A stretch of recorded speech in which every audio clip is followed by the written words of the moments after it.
Deve me pagar, não, filho. Tá me devendo tem um mês.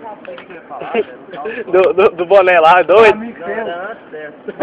Ah, é, esse negócio de ter um moleque lá na minha sala, que é que as meninas que ficam querendo reivindicar com a professora, né? Professor, acho que é melhor a gente dar a prova, não sei o quê. Aí todos ficam olhando, né?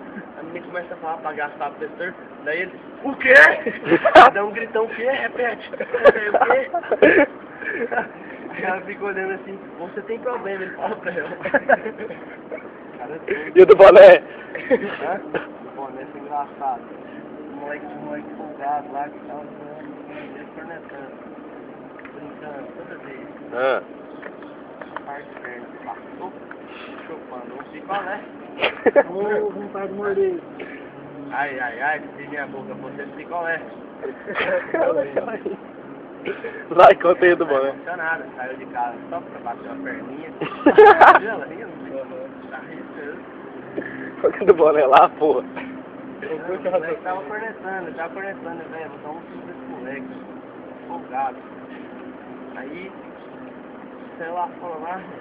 Velho, falei pra você parar de fazer graça. O moleque tava tentando, velho. Tava tirando ele do hospital lá. Eu falei pra você, moço. Aí eu fiz um tapinha na cabeça dele, bola ali, cara. Você é doido, velho! Vai, filho! Fala pros lados! Você é doido, velho? É que você tem, bate pros lados! Bate pros lados! O Flávio era o coordenador. Você é doido? Fala do Flávio. Aí depois disso, eu e o amigo meu ficou zoando ele. Você é doido? Você é doido? Você é doido? Porque ele falava, você é doido? Ele Tá explicado o Zé Doido de segundo ano. ele é só desista. Um dia eu vi lá no FI, olha, o que tá fazendo aqui? Aí tá piando. Doido. Eu tô só aí, aí.